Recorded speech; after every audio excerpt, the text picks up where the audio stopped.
Business Connections Live, the UK's leading online business channel.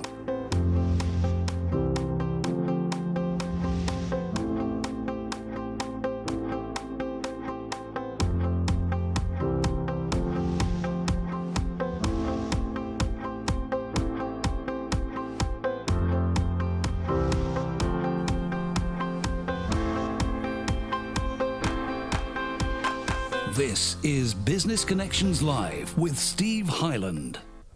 Hello there, welcome along. This is Business Connections Live, the program for entrepreneurs, SMEs and also business owners. Now, on today's show, we're going to be asking, should you be selling your business? You hear it all the time. Oh, go on now, tell me, what's your exit plan? What are you planning to do in the future?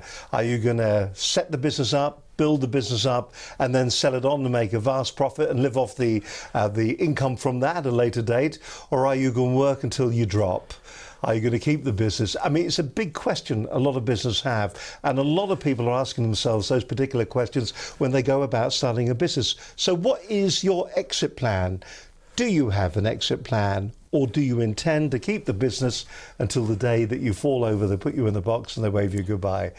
Joining me in the studio today is Neil Ackroyd. He's a partner at Precision Opus Mergers and Acquisitions. Neil, it's lovely to have you with us today. Thank you very much.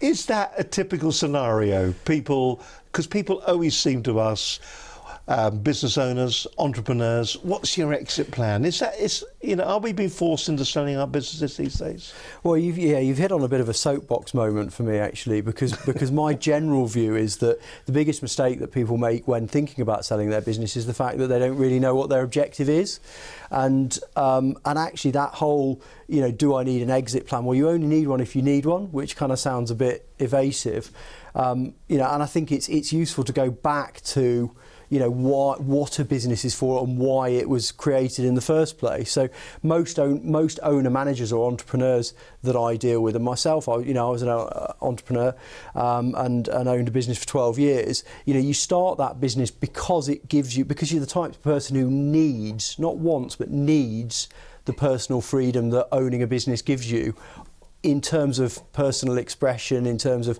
I want to create something that does this and I want to do it in this style and I want to do it over here, and it gives you that freedom. Do people, do you think, look at this whole thing about exit plans, selling my business, do they see it just as the natural progression of what business is about? You start up in the garage, you get your first office, you then employ somebody, you employ somebody else, the business grows, you get half a dozen clients, and then you get to a stage where the business then actually does have a real tangible value. And at that point, the next stage in the progression is to sell it. Well, I think that can be true. Certainly, there's a lot of professional advisors out there who are trying to sell you that product. You've got to have an exit plan the day you go in. And I guess what I'm saying is more actually life's about living. Life isn't about having a business, life's about living, and you started the business because it's a bit of a revelation for a lot of people. Yeah, that's right. Well, actually, and this is the big soapbox moment for me, really, is too often in my career have I handed people checks for money that I kind of just think it's a poor substitute for what you've sacrificed in your life. And I think when people start business, when you start a business, when I started my business and when I've started other businesses, there's a real period of excitement and freedom and empowerment, and you're running with the wind, if you like. It's just really good fun. And then it gets to a point, sometimes 20 or 30 years later, where it isn't fun anymore, and where, for various reasons which we could go into, it's just stopped giving you freedom and actually flipped the other side, and suddenly you're feeling trapped. And that's the stage where you should start thinking about exit plans and start thinking about selling. Well, I'll tell you what we'll do. We're going to talk more about that a little bit later on, and we'll get down to the nitty-gritty of it. Okay. But what about you? Why should we be listening to you? What's your background? You've alluded to being entrepreneurial in your outlook. What are you currently doing, and what have you done before? Right. Well, I pretty much help people buy and sell companies for a living, and I'm one of these boring people with the odd chief executive assignment and running some businesses here and there and non-exec director roles. Fundamentally, I'm one of these boring people at a dinner party who just have one story. So I became this is like you can imagine me going to dinner parties here. I went I went to KPMG and did a chartered accounting qualification, immediately moved into CF, and have pretty much stayed in corporate finance, advising people on buying, selling, fundraising ever since, which is more years than But you did say that you're also entrepreneurial in your own right. You see opportunities and you take opportunities, and you go out there and you, with the same entrepreneurial spirit as many of your customers will use, you develop and you grow companies. Well, yeah, actually, I mean, as we were chatting about earlier, I'm kind of, you know, I'm not a big fan of the word entrepreneur. What I was an entrepreneur. So about 14 years ago, I decided that I wanted to offer a quality of service and, you know, a certain way of doing things to a market that was below the fee scale of the company I was working for. They didn't want to do it, so I pushed out and said, right, I'll do it myself, and started my own business in lead advisory. And as part of that, have invested in businesses and have you know, launched, you know, other businesses, and actually, I guess in terms of the real stripes, because that's all very interesting, but I think up until 2008, all I was a professional advisor who happened to hold some share certificates. Of course, in 2008. If you were running a financial services business that was related to buying and selling companies, you didn't have any clients. No, you got a bit of a kicking, didn't you? Really? We did, and I often laughingly say I've never run a business where the graph went top right to bottom left, but I have run a business where it's gone from top left to bottom left, and then bottom left to bottom right. You know, so but those are the years, you know, where your house is on the line, where your income, your future, you know, and you've got that connection with the staff you've hired and the people you've done, and it just isn't going, and there just is no solution in the short term. You know, those are the years where you really get to understand what it is to be an owner-manager, I think. I mean, the good times are great, but the bad times are really where you... Do you think with the word entrepreneur is somewhat devalued these days then? Do we have people that start businesses and then we have people that start businesses that are entrepreneurial? I think it's actually a slightly different subject. So I won't today, but I teach a 2-day course on the difference in psychology between owner-managers and employees, and it is massive. I mean, the difference between an owner manager and employee is so radical that everything an owner manager cares about and is frightened by is not on their radar, and everything that they care about is not on the owner manager's radar. And you know, I teach it for practical reasons of getting deals done, but fundamentally what it means is employees who come in and say, well, I'm entrepreneurial because they've come up with a few ideas. To be an entrepreneur means something completely different. It is a completely different set of, you know, character traits and drivers, really. And it's about, you know, if you do something because you start in a certain way, but if you do something in 10 years, it gets into your DNA and it gets into who you are as a person. And all the decisions you make and all the emotional reactions you have. And yeah, so I think it is, you know, it's not devalued, I think it's just misunderstood. A lot of people use it and they don't really know what they're saying. Yeah. What do you reckon the one big mistake is? What's the biggest mistake you come across out there when people come to you and they claim to be entrepreneurial, or they are entrepreneurial, and they've got their business sitting there that's ticking over quite nicely? Do people come misinformed when they're talking to you about what they should be doing with their business? Well, you know, in terms of practicalities of how to sell a business, I think people make the mistake of you know, sending out one-pagers and largely broadcasting it, which is a broker model, and it's unnecessary. I think if you take a bit more time and do research properly, then you can protect confidentiality in a process. But as I say, I go back to the biggest mistake people make is not really understanding why they're doing a deal or why they're not doing a deal. And then you can trip over yourself by, you know, there's a lot of pride, there's a lot of, you know, fundamentally, like most parents are slightly codependent at best, slightly codependent with their children. Most owner managers are at best slightly codependent with their businesses. Will you today be able to, do you think, identify what the KPIs are that a business is going to need to be able to identify and to look at, so that they know that they're in the right position to be doing that and the process that they should go through? Yeah, well, absolutely, absolutely. But it's more about it's more about, and this is kind of my thing, it's more about whether it's the right time to sell the business for the owner than what state the business is in. And if you make that decision, I'm not saying when it comes to just sell it for whatever price you can get. That's a different position completely, isn't it? Yeah. But actually, if you sit there and say, well, for the owner, is it the right time to sell the business for them personally, then you can start saying, well, okay, maybe you need an exit plan. Maybe you can do it now for a really good price, but maybe you need to do this work and actually develop a 2 or 3 year exit plan. But it has to start from that position. I think that's the biggest mistake, is you sit there and say, what's the optimal time for a business? And the thing I kind of sit there and say is, look, fundamentally it's a business. Be loyal to your staff, be loyal to your customers, be loyal to your family, but for God's sakes, don't be loyal to your business, because what is it other than those people, if you see what I mean? So people sit there and they think, I've got to carry on with this business, but fundamentally they don't, It's a very refreshing view, actually. You do hear a lot of people who get completely absorbed by their business at the cost of nearly everything else in their lives. So what we're talking about today with Neil, we're talking about the fact that maybe just standing back for a moment, looking at what you're actually getting on with, looking at what your business is doing, and is it right for you at this particular moment? Should you be thinking about selling it? Or actually, is it giving you the lifestyle that you truly want? Is it giving you the freedom still that you started the business all about initially? Is it still giving you that freedom? Would you be barking mad to go about selling it? I think there's always this lure, of course, about having oodles of cash sitting in the bank. But if you are entrepreneurial, if you are a successful business owner, the chances are you're only going to go do it all over again, maybe in a different field, or replicate what you've already got. My guest on today's show is Neil Ackroyd. He's a partner of Precision Opus Mergers and Acquisitions on Business Connections Live. And it is a fascinating area. I think a lot of people don't really think that, do they? They will get the money and then they'll do it all over again. Well, and actually that's an interesting point. I mean, I talk about the 3 main reasons why people lose the freedom. Well, hold that thought, because I don't want you to tell it yet. Bit of a tease there, bit of a tease. Let's look back at last week's show, because last week's show was a real cracker.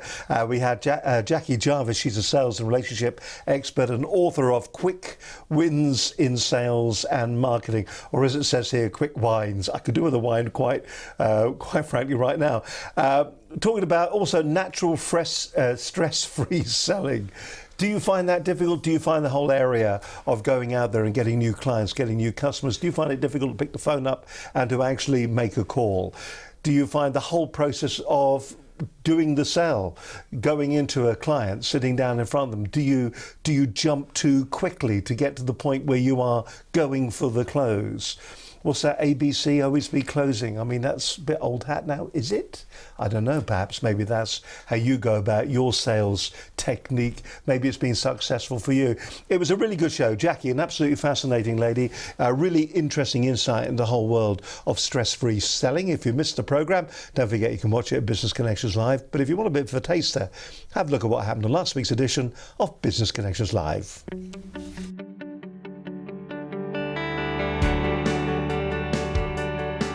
Now, on today's show, we're going to be discussing natural stress-free selling. It is the cornerstone, it is the bedrock of every business that is out there. If you've got a great idea, somebody somewhere in the chain has got to get out there and sell it.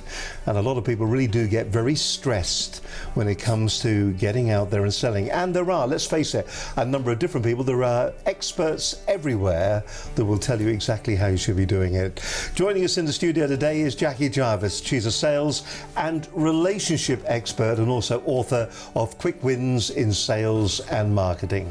I think, quite a lot, especially in the people that find selling hard are quite often people in finance or in technology, and they can often go into way too much detail and confuse the client. And Others, go on and on about their products, so they talk more about their product or their service than they do about understanding the person with whom they're actually selling to. And obviously you've got to understand where people's pain points are or what the problems are and actually connect. But really why I call myself a sales and relationship expert is because I really believe it is, in many cases, it's more about the relationship that you have with somebody, the connection that you make with somebody that will influence, how well you are able to sell something to them. Yeah, I think, there's an element of that, but if you actually think where the fear comes from, sometimes I think it's because people feel they can't be themselves. There's something about selling that makes them have to step out of who they really are. A lot of people have a challenge with actually getting those opportunities to be in front of the right type of client for them. And obviously that's down to a lot of the marketing activities that they engage in. But some of the activities that, I would say, that I help my clients with is how to win clients through collaboration and referrals. Just to run through a few quickly, quite often I see people not necessarily spending enough time really understanding the client's motivation and real need. They may launch into, I've got to tell the client as much as possible about the product or service that I have.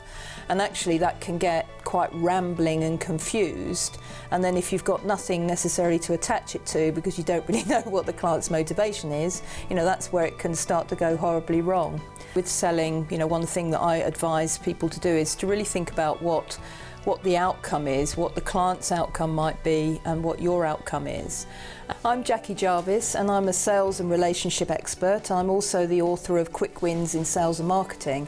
And real takeaways that I would suggest you take away from a stress-free selling session today is it's very important for you to see sales in a completely different way, to see sales as helping the client, of helping the client find a solution.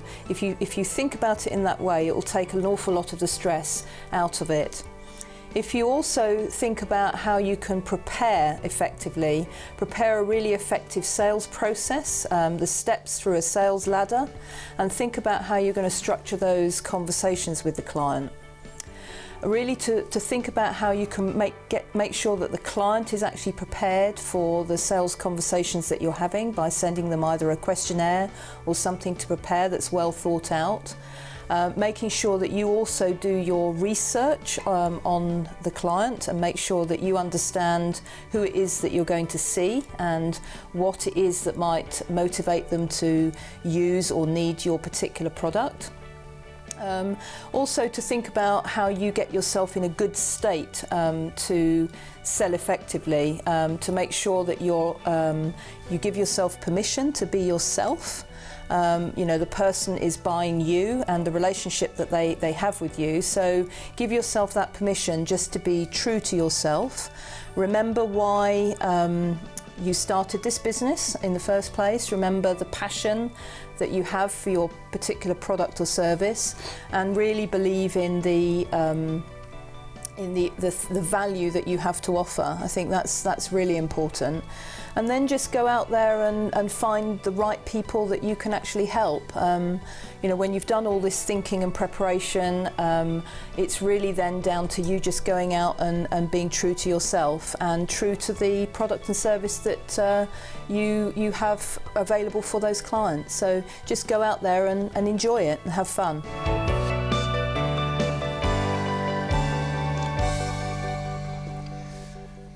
Jackie Jarvis there, and a great show. If you do want to watch the entire show, do go to businessconnectionslive.com. We've got a little thing that pops down there and asks you whether you'd like to have push notifications from the website. Click on that and then we'll inform you whenever there's a brand new program to watch as well, for that matter. Incidentally, if you're enjoying today's show and you're thinking, so, I'd love to have a program just like this one for my business. I'd like to use it maybe for my internal comms or for my sales team or for my customers. And you think, I wonder if that could be possible. Well, it is. If you want more details on how you can have your own program just like this one. We can brand it, we can customize it, we can change the studio set. We'll knock all this down and build something different, especially for you. We can use the likes of Skype and FaceTime to bring guests in from around the country and from around the world for that matter. So if you'd like more details on that, simply go to the website, drop us an email at this address. It is studio@businessconnectionslive.com. Or if you want, you can talk to myself or Linda Bazant on this telephone number, 01784 256 777. Follow our Stream of Consciousness, or DM us if you wish, on Twitter at BCL Business TV. And don't forget, you can also watch us live each and every week on Facebook Live. It's, we are getting fantastic engagement with Facebook. If you're not using Facebook Live in your business at the moment, then I do suggest that you think about it, because the engagement is very, very different. YouTube, great technical platform, delivers the stuff, and you get your video out there, and it's going to be there robustly for as long as you leave it there. However, with Facebook, that platform really rising and is cutting through the noise. There's a lot of noise on YouTube, not quite so much noise at the moment on Facebook. So if you've got a Facebook page for your business, then I do suggest that you start using Facebook as well, and you'll really get some benefits from it. You're watching Business Connections Live. Join me in the studio today is Neil Ackroyd. He's the partner of Precision Opus Mergers and Acquisitions. We're talking about, should you be thinking about selling your business? A lot of businesses, it seems, just see it as a way of, course of action. Is something that you do. You start your business, you grow your business, you sell your business. Many entrepreneurial people will then go out and start maybe exactly or a very similar business once again to see if they can do it once or twice, maybe 3 times. But is that truly the best thing for you, for your lifestyle, for you, for yourself? Should you be thinking about selling, or would it be better to keep the business, make it even more successful, and allow the business then to give you freedom in life? Are we now getting our priorities right, or are we getting our priorities in life wrong? We are very, very driven, aren't we? I mean, it does seem that, and I'm going to keep using the word entrepreneurial because I think people understand what we mean by that, but that entrepreneurial positioning in your life, that entrepreneurial place that people put themselves, the way they think an entrepreneur should behave, it does seem it's all about work. It's all about work. It's all about making money. Well, it's interesting actually. I mean, we were chatting earlier before the show about connecting with owner managers, and they are just an insanely disparate group, aren't they? So you get the workaholic in a business in the same way that you get the workaholic owner manager. Over the kind of 20 years I've been doing this job, my most successful client by a country mile is also my most it tops the league table in work-life balance. Oh, really? He built his business. Well, I won't go into because it's because he's a very private person, but he built a business that made hundreds of millions of pounds and did it whilst working 3 days a week. Did he start there, or did he learn to get there? Did he, when he started, did he work every hour that God sent to make the business successful, and then realise that that wasn't doing him any good? What he did, and it was quite interesting because I met him at a very early stage. I met him when I wasn't an entrepreneur and was working for another business, and he was one of the people who kind of said to me, actually, I appointed the business you were in because of you. And I thought, well, what the hell? What are you talking about? You appointed it because of... So he's a very interesting person, but one of the things that he said to me that really hit me between the eyes, and I always thought about, was business is all about interpersonal relationships. And when I look back now, because I was pretty wet behind the ears then in my late 20s, I look back on it now and I see what he did was he set a strategy, and it was a very clever strategy, but then he hired people who were excellent and fully empowered them. And that's what good corporate managers do. So actually, in a very entrepreneurial environment, he was one of the rare beasts who can do that. And you see that in large corporates, don't you, sometimes? Yeah. You get somebody who's actually very good at motivating the team, allowing them to take the ownership. So everybody feels great about what they're doing. And that individual will surround themselves by a strong team of people who actually have the necessary skills to run the business. Yeah, well, that's absolutely right, and this is one of the fallacies in terms of owner managers, and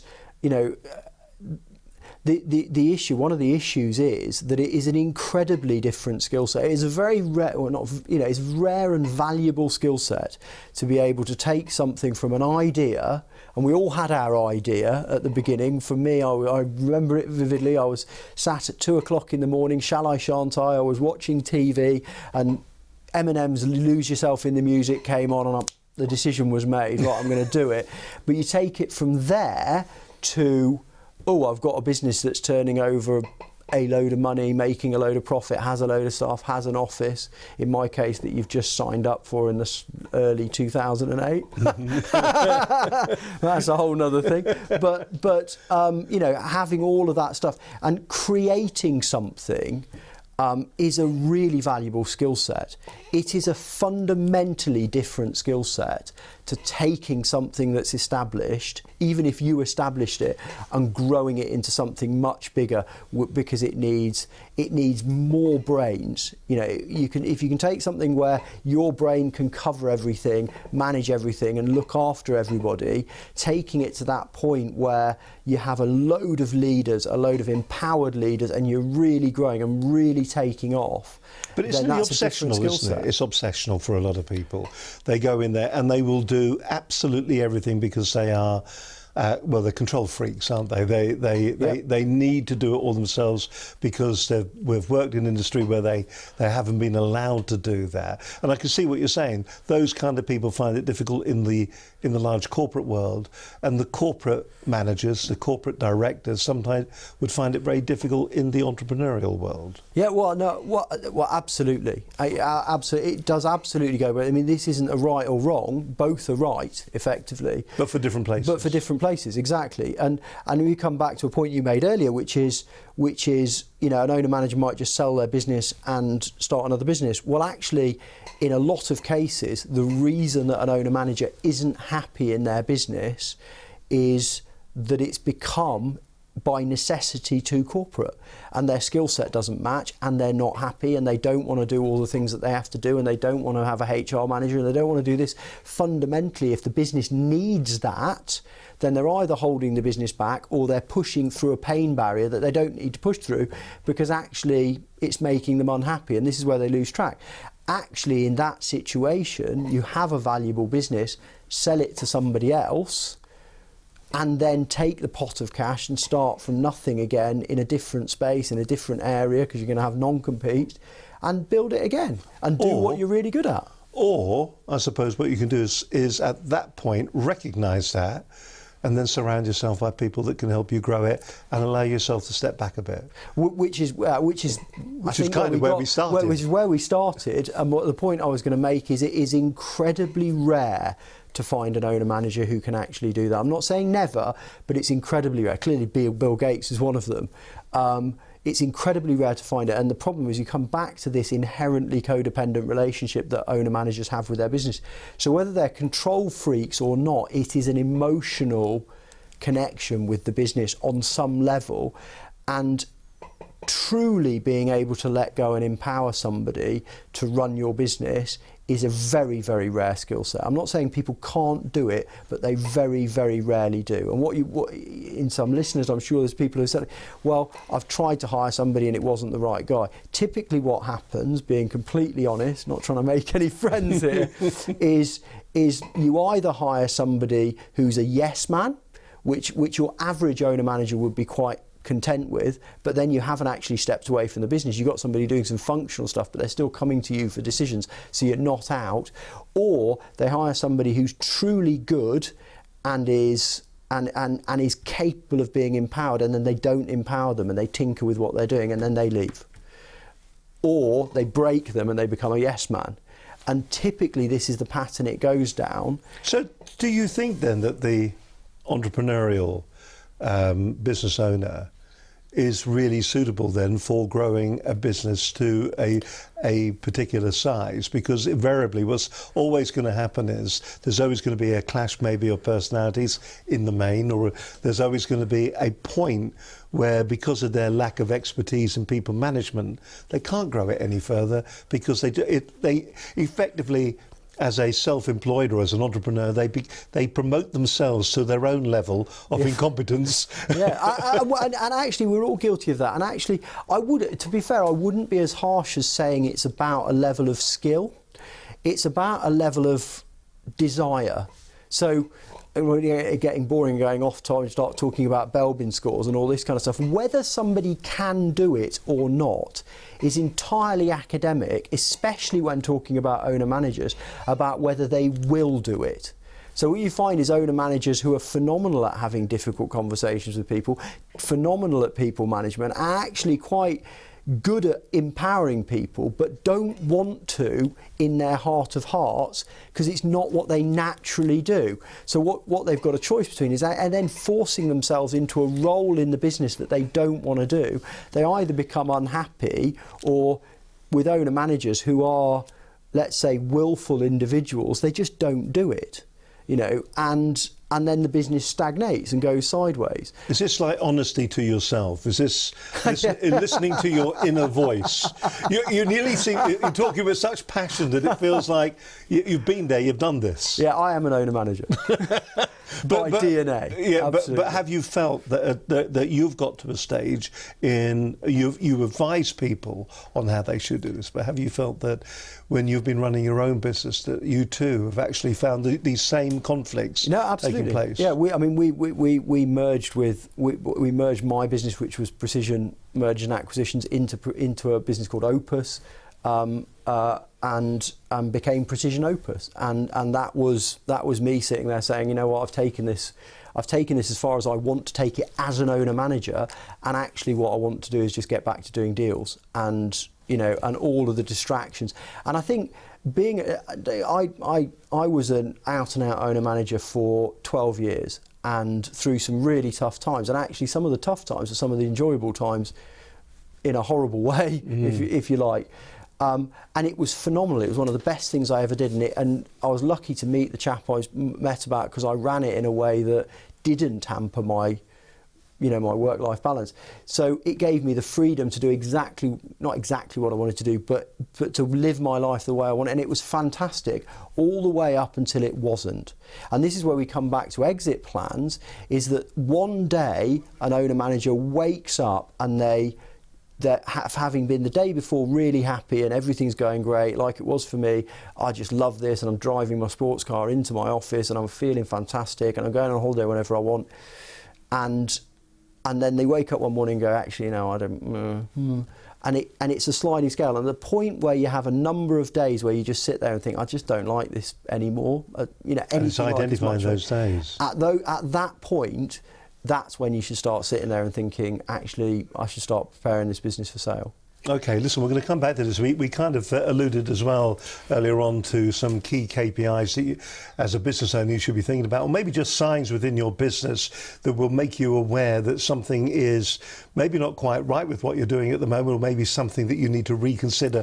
Maybe it isn't quite right. You started it, you had all the excitement of that, but now not quite right. More about that to come on this edition of Business Connections Live with my guest, Neil Ackroyd. Hope you enjoyed today's show. Really interesting. Actually, talking about entrepreneurs, it's always good. We have a lot of entrepreneurs who come on the programme, and sometimes what you're saying as well, for that matter, is really quite interesting, because you hear very similar tales. Everybody seems to have an epiphany moment. That's one thing that seems to be compulsory these days, if you're an entrepreneur, and regardless of what you've either been shot at, or you've been, or you've faced death, or something awful has happened to you, and that's what turns your life around. I'm pleased to say that for our next guest who's going to be on the programme, that wasn't the case. He just came up with an absolutely fantastic idea, but managed it incredibly well to go on to be one of the number one brands in a particular marketplace. From small beginnings, absolutely grew and expanded, and then decided that he should actually share the knowledge that he had, and then move on by selling the business, still got a role in it, but selling the business fundamentally, but allowing his knowledge to be shared amongst other entrepreneurs who want to do it. It's Will King, King of Shaves. You may have come across his product, the King of Shaves, in your local chemist in the high street. A fascinating show. If you haven't seen the show, really, really uplifting, really, really entrepreneurial in his views. Just to give you a bit of a taste there, here's Will King on Business Connections Live. Hi, my name's Will King. I founded King of Shaves back in 1993 and I shave lives. I've done about 7 billion so far and counting.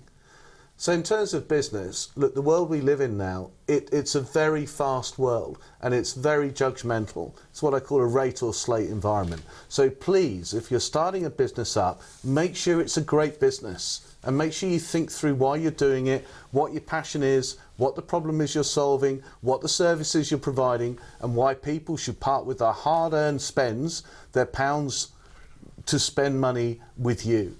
Second thing is, impossible is nothing, just do it. I meet so many people who just talk about wanting to be an entrepreneur, call them entrepreneurs, and then don't do it. Now, fine, talk about it, but if you're serious about it, do it. Secondly, learn how to transfer your enthusiasm for what you do and why you're doing it. We live in a world now where trust and authenticity and reputation is absolutely key.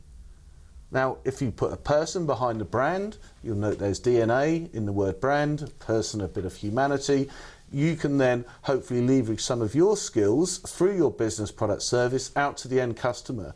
Give it a face. That's why Branson's so successful. That's why Sugar's so successful. That's why Steve Jobs was so successful at Apple, because they projected out what they were doing and why through their brand. When it comes to then money and people and scaling your business, there are lots and lots of alternative finance channels available now for you to raise money. You might use Kickstarter, you might use Indiegogo, you might use Crowdkey, you might use venture founders, you might use seeders, for example, many people do. But when you're raising money, remember that it's just as easy for other people to raise money as well, so make sure your product's great. And then the key thing when you're scaling your business, it's the velocity, it's the momentum. You've got to go very quickly from it being you to what's called delegating. That's delegating to great people. So the CEO of King of Shaves, a guy called Andy Hill, he joined me 20 years ago. He's now my CEO. And I delegated to him, delegated to him within a year and a half, 2 years of setting up the business. And we scaled the team out from there. As fast as you are and as much as you know you can do in the world, there's only one of you and there's probably only 12 to 18 working hours in a day. So if you want to get bigger, you need to get more people involved in your vision and go out there. And at the end of the day, it's all about embracing change as a constant, being aware of threats coming down the track, always being there for people when you can be. Use as much social media channel as you can. That just puts a humanity to the brand. That's why I used to and still do co-tweet at King of Shaves on Twitter, or I am William King on Twitter there. And then I blog at Brand Royalty. So put out the content about your business and why people should even give you the time of day. And if they do, you never know, your clock might start ticking. That's Will King there. Fantastic show. If you get a chance, do go to the website and you can check it out there at Business Connections Live. That was a really, really good show. I really enjoyed it, as I am today, in fact. You're watching Business Connection Live. Joining me in the studio is Neil Ackroyd. He's a partner of Precision Opus Mergers and Acquisitions. So let's get down to the nitty-gritty. We've got business owners that are going to be watching us right now. They're going to be going, well, yeah, it's all very well you just chatting away and just telling us all this, you know, these stories. But it's the key takeaways, isn't it, I suppose? So what should they consider when selling their business? These are the questions that are coming, so prepare yourself. How to prepare your business for sale. How to set about pricing your business. A lot of people don't understand that, do they? Mm-hmm. What disruption you may experience in coming back from major setbacks. So let's kick off at the first one then. What should you consider when selling your business? What are the key things? Well, again, from top down, you should consider whether it's still giving you the freedom that you want. Because a point that you made earlier on is incredibly relevant, is that this can go both ways. So if you're thinking of selling your business because you want a load of money, but fundamentally it's what you do and it's what you love, and you know, there's a completely valid exit plan is to go out feet first from the factory floor on a gurney and as long as you've got a smile on your face when you do it. I have absolutely no, in fact I would encourage anybody to sit there and say, if you love your business and it's fantastic and you're happy on a daily basis, why would you ever talk to anybody in corporate finance? Just don't, we're expensive and we're silly, so just leave us alone. So if you love doing what you're doing, stay where you are, enjoy what you're doing, and order the appropriate box. Yeah. However, right, if you're not happy, I wrote a blog actually, which is really a mixed review from just my colleagues internally, actually. But it was basically comparing selling a business with a divorce, where the two parties have just grown apart, and there's no necessarily any right or wrong, but actually you've just grown apart. And what I find is that owner managers quite often, they look back at that person, for me, who was listening to Eminem and at 2 o'clock in the morning decided to sell a business, made that really brave decision to push out on their own, and they say, well, to be respectful to that person, I need to grind it out and carry on with my business. But actually, the respectful decision to that person is to do something different that makes you happy, because that's what that person did. Do you think we just hang on for too long sometimes? I think we don't recognise. I think people lose track. Life and everything has a momentum, doesn't it? Momentum's we talk about deal momentum in getting deals done. Momentum is a great fan for somebody who wants something to go in a certain direction, but actually when you're running a business and you're just going bigger, at some point, if you lose track of the fact that you're only doing this because it's meant to make your life happy, we're only on this planet so that we can look after look after ourselves, look after our families, whatever, and be happy, then there's an issue. So I'd say, in terms of what they should consider, then fundamentally, is the business doing what you want it to do? Is it giving you the freedom that you wanted in the first place? Once you actually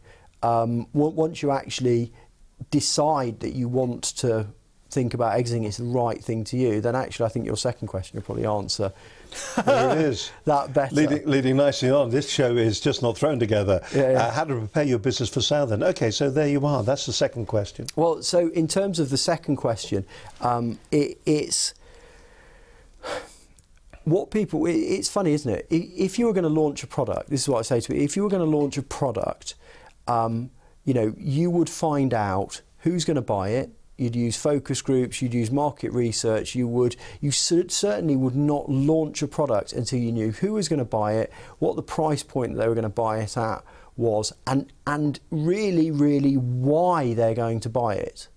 And people do huge amounts of market research into going on and do things. Even if you're a very entrepreneurial person, you just have a load of anecdotal evidence that people are looking to buy it. Whereas people get to the point where they go to sell their business and they go, well, I'm sure somebody would be interested. Maybe one of my competitors buy it. They don't do any research. So the vast majority, certainly in the smaller deal, if you're looking at businesses that are valued below 20 million pounds, hugely dominated by brokers who will do what they call research, but fundamentally they'll just come up with a list of people that they'll then chuck a one-pager out to. And once they've sent that one-pager out, everybody knows the business is for sale. They'll say, oh, it's anonymous, but really it's a business does XYZ in XYZ town that turns over this much. You can find out from Google. You don't need to be an expert. So what people should do when they're trying to do it is do the research properly. And it's not that different to doing market research. You've got a proper, advisory firm that can do anonymous research, phone up the buyer pools and ask them what they're looking to buy. Don't tell them you've got a client. Ask them what they're trying, ask them what they want to buy. Are you acquisitive? What are you looking, blah, blah, blah, blah. and then map the two things together and find out that way whether there is strategic interest. And if there isn't strategic interest, you find out why not. Oh, it's because your contracts are with local government and they need to be with this, or because your contracts are 1 year instead of 4 years, or 4 years instead of 1 year, or whatever. But you get a really important data set from which you can make a decision. Do you think the people that are in that position at that time, because they've got it into their head that they're tired, they want the money, and really all they're looking for now is just to sell it, so they're not thinking about the same way as when you're launching a product. If you're launching a product, you do all the research because it's important to the success of the business. Because you now want to get out of it anyway, that's why you're not really spending the time on getting the most appropriate information about how and the best way to sell it. Well, I think actually a bigger issue is the fact that owner managers generally, and why should they, just don't understand mergers and acquisitions. I mean, it's easy for me to understand. I've spent 20 years doing it. Yeah, but they just don't understand how it works. So they go and meet a couple of brokers, and the brokers say, well, you've got to send it, you can't get a bit pregnant, all these phrases, you've got to lift the skirt, all this kind of stuff. It's just nonsense. But because it's dominated by those guys, and also a bit of a pet theory of mine, businesses are started by different types of people, aren't they? So you get salespeople and you get technical people. And technical people will build a business that's technically really good and the product's really good. Salespeople will sell stuff. And it's very, very true, yes. And the brokerage market is dominated by some firms who are incredibly good at selling a product to owner managers, and therefore they come in and they do it, and they do marketing. What I would say is, if you're going to go and select a firm, never select somebody who's marketed to you, because anybody who's been in M&A for 20 years should have strong enough referral relationships that if you phone your accountant and if you phone people you trust and get a load of names, those are the guys they've been dealing with for 4 or 5 years doing proper advice, not the guys who are so desperate for business that they're constantly mail-shotting databases 10 to the dozen, because clearly they haven't got, I don't know, they definitely haven't, but you could argue that they don't have long-term relationships. All right, then, let's move on then. The thorny subject of valuing a business. So we've decided that we do want to sell. We've done our research. There seems to be a market out there. It looks like we're in a good position. How do you go about pricing it? Right. That's a really easy one. I wouldn't at all. So really? Yeah, the first calculations that people have in their minds are 2.5 times that, 5 times this, 10 times that. Well, there's a couple of things. So have a chat with your advisor about it, but for God's sakes, don't fall into the estate agent's trick. And because another thing, this is a lot of firms will go out there and they'll tell you your business is worth twice as much as you think it is, on the basis that there is a natural temptation to sign up with the person who says it's worth the most. However,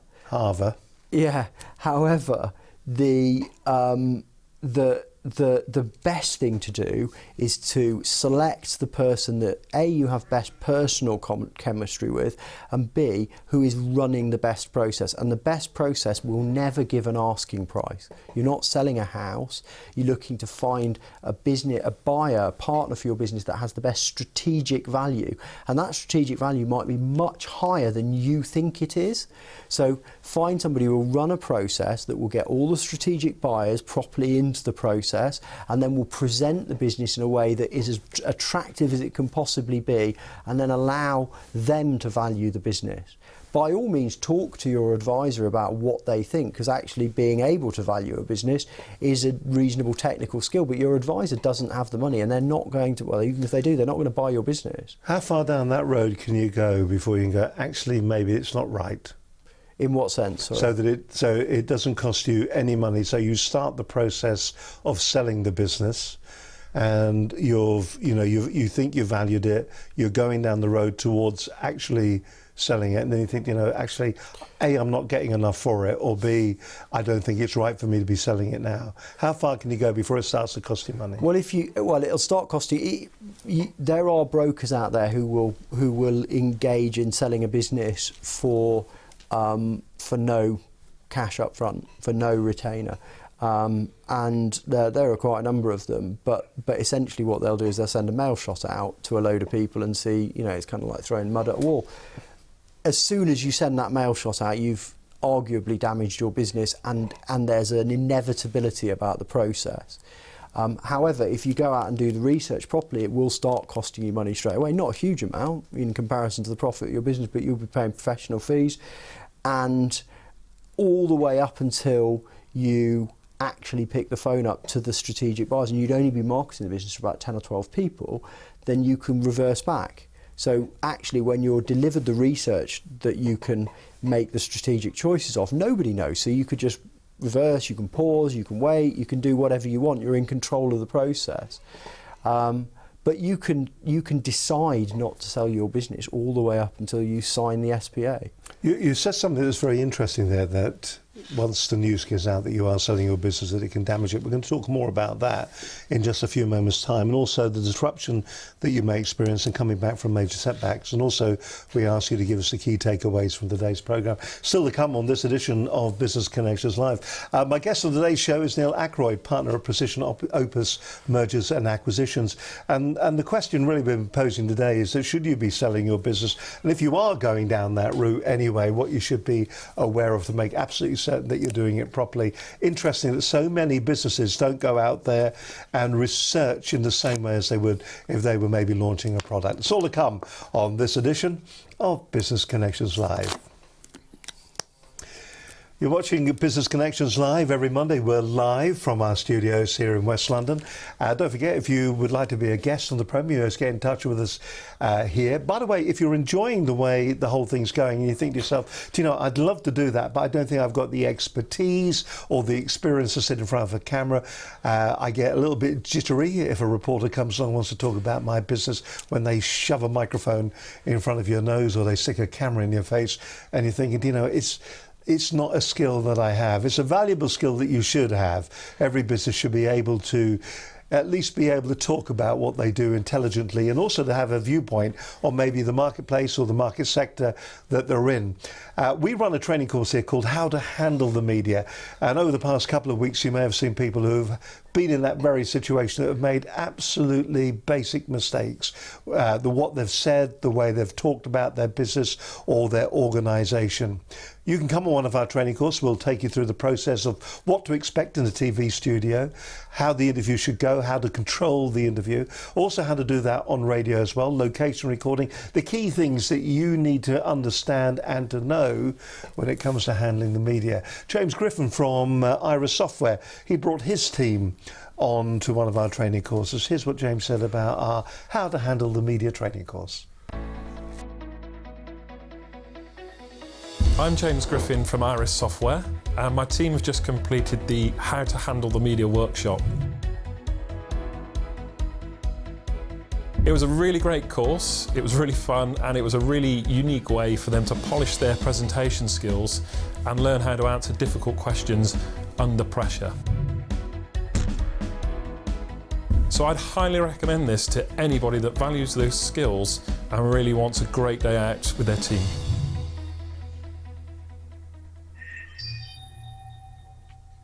If you'd like more details and you'd like to come on the course, we run them quite regularly, or it can be completely turnkey.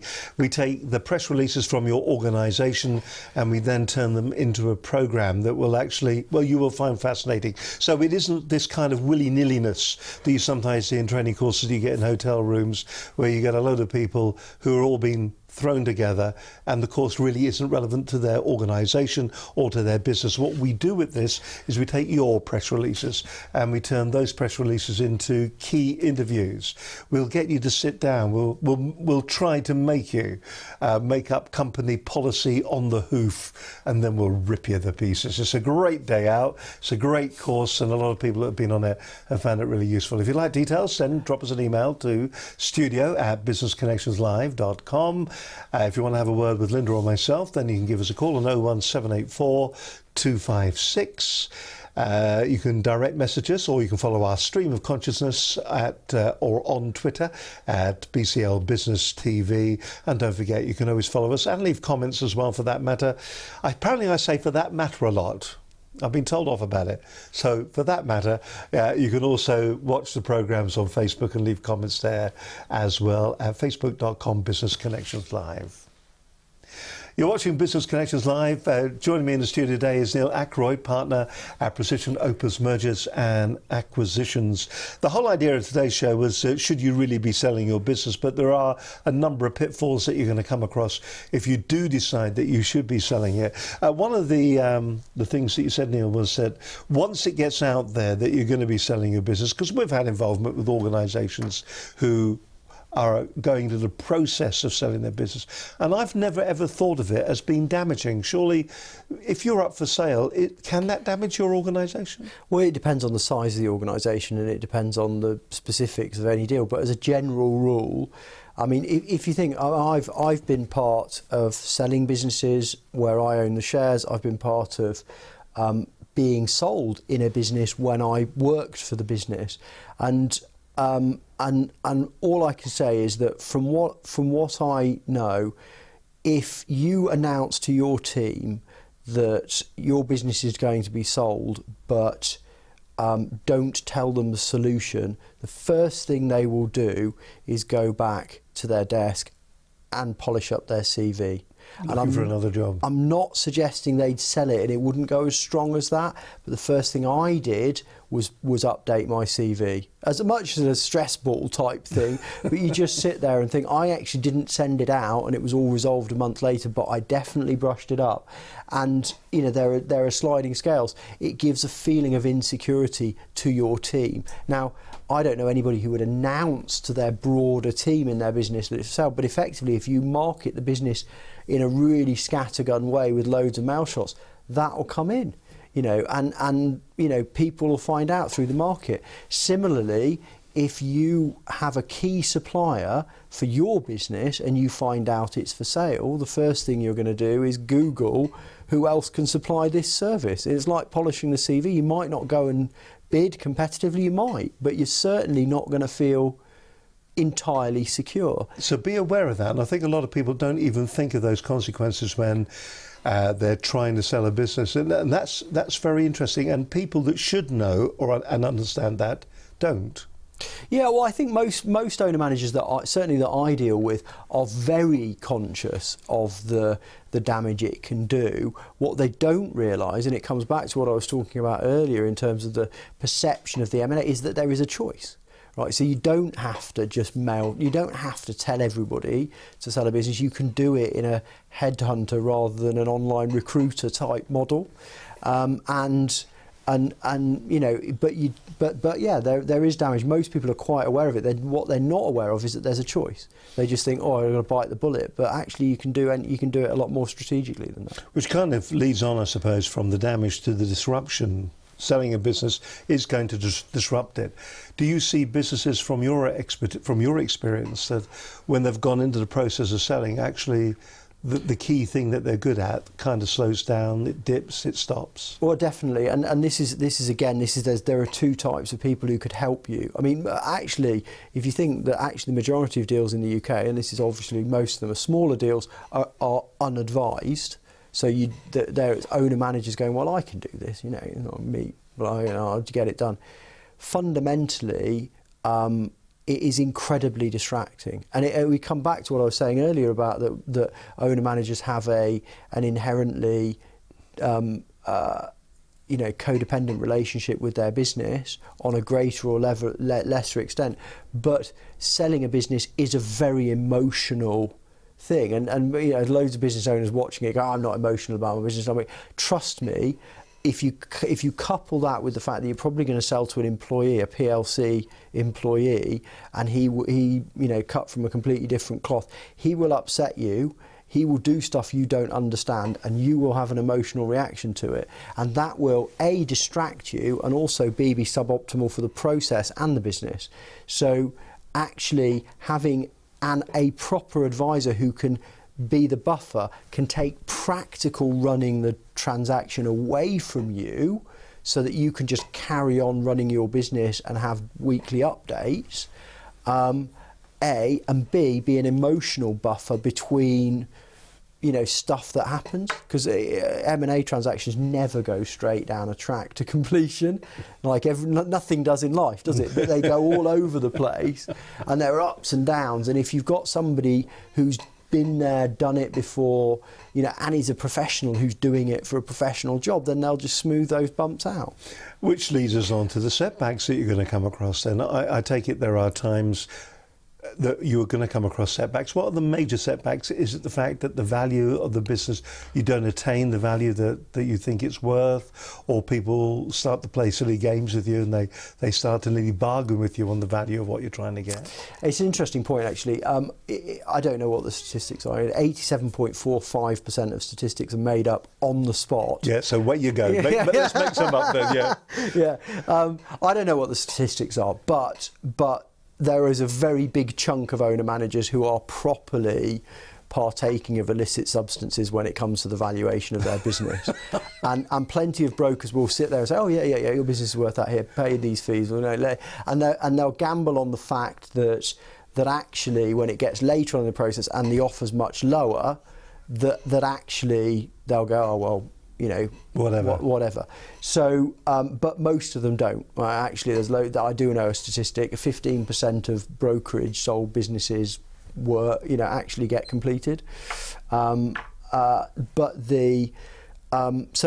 there's a premium on having an honest conversation with somebody up front, where you say, "Is my business worth this?" And they go, "No, it just isn't. It's probably worth this." Having said that, happy to be proven wrong, run a proper process, strategic purchases, don't go first on price. If I'm wrong, happy days. Right. But this is going back to selling your house again, isn't it? Yeah, exactly. You tend to go with the estate agent that values it the highest. Yeah, but there are also a lot of owner managers who are very pragmatic, and if you come back to, I'm selling it because I want to move on with my life, I'm not selling it because I want to, get the monetary value. Absolutely. And then you appoint the person who's going to run the best process and get the best price, but you have it in that order in terms of decision making, then you'll be happy with whatever price you get. The second thing is that you kind of intimated to, people playing silly buggers. I have a contention that I say PLCs do not cynically chip the price. You talk about price chips. I'm going to sell my business for 10 million quid, and then suddenly, something happens. It's 9 million quid. What I'm saying is, I'm not saying that doesn't happen. What I'm saying is they don't do it cynically. What is happening is a misunderstanding of risk and information in post due diligence. So assuming that you agree at the point you agree a deal, and then you go into due diligence, which is the point where they check that everything you've said is true. Assuming that everything you've told them is true, there should be no disassociation in value. However, right, as an owner manager, you have a very, very casual relationship with risk, right? So you just don't think of it in the same way that the PLC employee does, who will get fired if they don't box tick everything. Yep. It's kind of extreme, but it's fundamentally true. So at the point where you get into due diligence and they find something, and you as an owner manager instantaneously go, that doesn't matter, I wouldn't care about that, why do they care about that, and why are they asking me all these questions?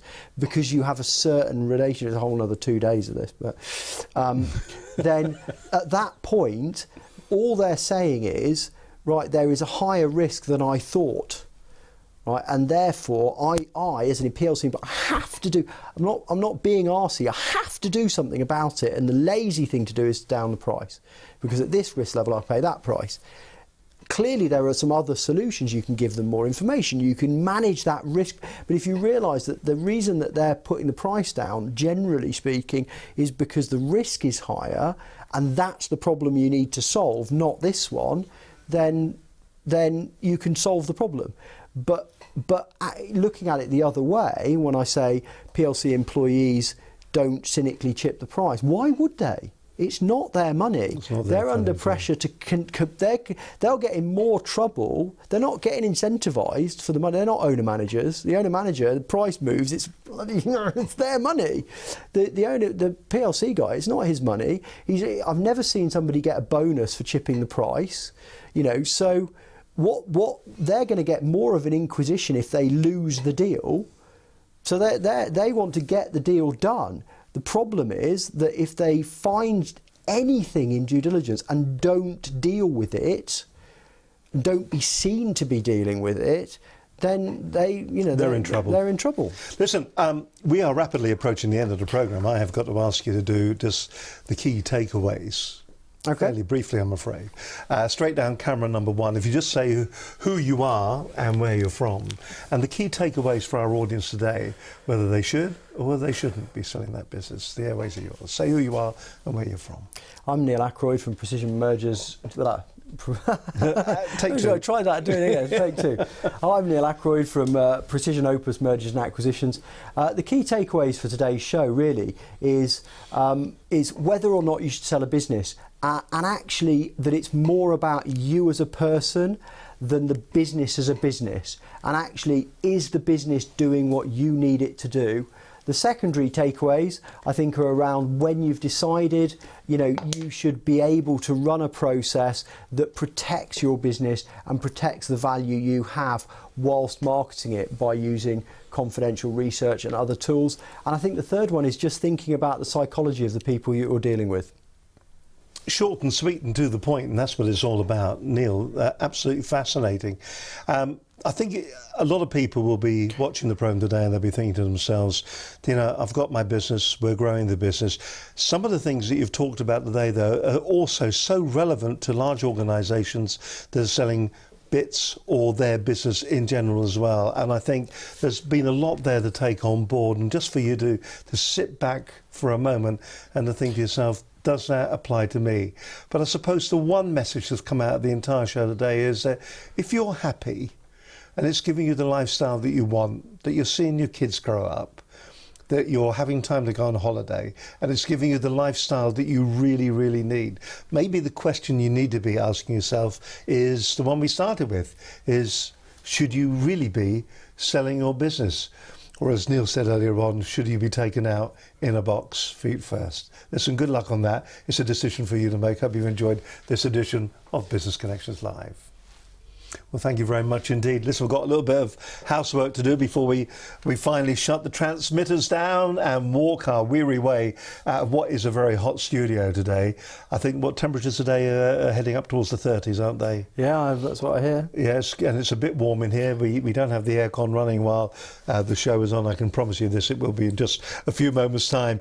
Next week's show is going to be really interesting. Our guest will be Sylvia Baldock. She's a personal presence and team dynamics specialist, talking about, and this is really what's important, how to unlock the true potential in you and your business. We sometimes, I think we sometimes sit very comfortably. We've talked about selling it today, but say you're sitting there and really you are sitting on a gold mine. Do you see many businesses that are sitting on a huge amount of potential and don't capitalise on it? Yeah, well, it comes up against this same problem that we talked about earlier about the inability of owner-managers to, not complete inability, but the rarity of owner-managers who can properly build a team and fully incentivise them to get to that next stage of growth. And quite often they've got a phenomenal platform, that could just grow, but it needs to grow through having a load of able generals and a field marshal rather than a general, if that makes sense. It does make absolute sense. So it's very common. So you can find out more about that. That'll be with Sylvia Baldock next week. Coming up in future programmes, Rupert Honeywood, Managing Director of Integrated Marketing Bureau, Jeff Downs, the MD of Quantum Sales, Theda Gray, Business Solutions Manager with Oxford Innovation, Mark Tillotson, the MD of Tillotson Consulting and Digital Marketing Agency, Deborah Hume, Director of Minerva Engagement. That'll be an interesting show. They all will be, in fact. James Potter, I love this, the LinkedIn man, he'll be joining us. And there's a whole other load of other great shows as well that are going to be coming up. Also, we're going to be doing a Business Connections Live special on the hurdles for SMEs when tendering for government and PLC contracts. One of the things that really annoys a lot of business owners, I think, is this thing that large multinationals will have where they must, procurement say they must have 3 quotes. They know who they're going to give the job to anyway, but they'll get 2 other quotes anyway because it kind of qualifies and it keeps them in a job. The point is that what they don't see is how much money it costs those small one-man bands, those small SMEs, to create those quotes and how much time they work on them, because there's always a chance they may get the work. But there are so many organisations that are out there that know who they're going to give the job to, and what they do is that you're just ticking boxes because they're a multinational and they can. That's coming up in the near future. If you've got comments on that, we'd love to hear it. If you can do that on Facebook or on Twitter, do let us know.